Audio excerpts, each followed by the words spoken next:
안녕하세요. 저는 예루살렘 목장의 김태환이라고 합니다.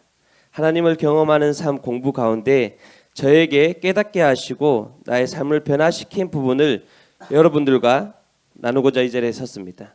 제가 하나님을 경험하는 삶 공부하게 된 계기는 담임 목사님 계실 때 들을 수 있는 마지막 삶 공부일 거라는 생각도 있었고, 또 한 가지는 저는 대행 목자라는 이름으로 10년을 목장을 섬기고 있었습니다.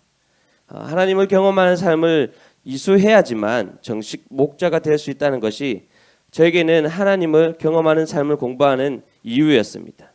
사실 감투나 주기를 좋아하는 것은 아닙니다. 다만 하나님 나라의 일에 동참할 때 어설프게 섬기는 것이 아니라 정식적이고 바로 선 자리에서 동참하고 싶었기 때문입니다. 하나님을 경험하는 삶 공부는 다른 삶 공부와는 또 다른 울림이 저에게 있었습니다. 그중 두 가지만 우리 공동체 가운데서 나누고자 합니다. 첫 번째는 신앙생활에 있어서 잘못된 목적지에 사다리를 놓으면 열심히 올라갔음에도 다시 내려와서 또 바른 목적지에 사다리를 놓고 또 올라가야 된다는 것이었습니다. 오랜 세월 교회에 출석하였어도 나의 목적지가 잘못되었으면 나의 세월이 헛수고로 돌아간다는 사실이 저를 좀 놀라게 만들었습니다. 한편으로는 좀 뒤통수를 얻어맞는 것 같은 느낌도 있었습니다. 두 번째로는 하나님의 사랑은 결코 변하지 않습니다. 하나님의 사랑을 결단코 의심하지 마십시오라는 것입니다. 공부하는 책에 나오는 블랙가비 목사님은 딸이 있는데 그 딸이 16살이 되었을 때 암에 걸렸다고 합니다. 보통은 이럴 때 하나님이 나를 사랑하지 않는 것 같아 라고 불평한다는 것입니다. 그렇습니다. 제 삶 가운데 내 뜻대로 되지 않고 원치 않는 상황을 맞을 때는 저는 그런 불평을 하고 있었던 것 같습니다. 하나님을 경험한 삶에서는 나의 삶이 아니라고 또 내 뜻이 아니라고 말하십니다.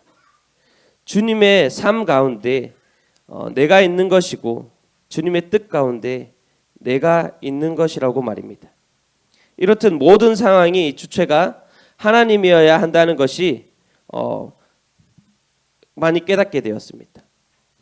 나는 보통의 사람처럼 생각하고 원망하지 않고 하나님께 여쭤야 한다는 것과 하나님과 나의 올바른 관계를 점검하는 것이 이 두 가지가 저의 큰 깨달음으로 다가왔습니다. 하나님을 경험하는 삶 공부 가운데 숙제가 두 개 있습니다.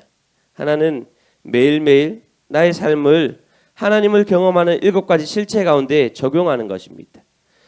예를 들면 두 번째 실체인 하나님은 당신과 실제적이고 개인적이며 지속적인 사랑의 관계를 요구하신다는 것입니다. 이번 5월 부모님과 어버이날이기도 해서 식사를 가지는 시간을 가졌습니다. 그러고는 또 이렇게 쇼핑몰에 가서 신발도 한 켤레씩 사드렸는데, 이런 시간을 가질 때 제 마음속에는 이런 아버지 어머니와의 저의 관계 가운데 하나님도 나와 이런 사랑의 관계를 맺고 싶어 하시구나 라는 간절한 마음을 좀 느끼게 되었습니다. 이런 적용들이 숙제였던 것입니다. 또 다른 숙제는 매일매일 한 단원씩 숙제를 해야 한다는 것입니다. 평상시 저의 모습은 삶 공부든 성경 읽기든 몰아서 하는 습관이 있었습니다. 지금까지 해왔던 모든 삶 공부 숙제는 다 그렇게 했던 것 같습니다.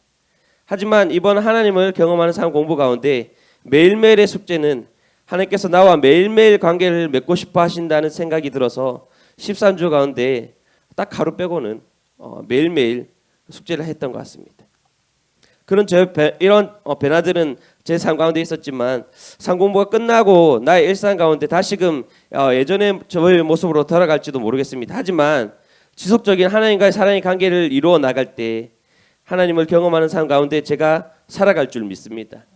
13주 동안 삶 공부를 인도해 주신 담임 목사님 진심으로 감사드립니다. 그리고 함께 나누고 힘이 되었던 신호교회의 2기 하나님을 경험하는 삶 모든 지체들께도 감사드립니다.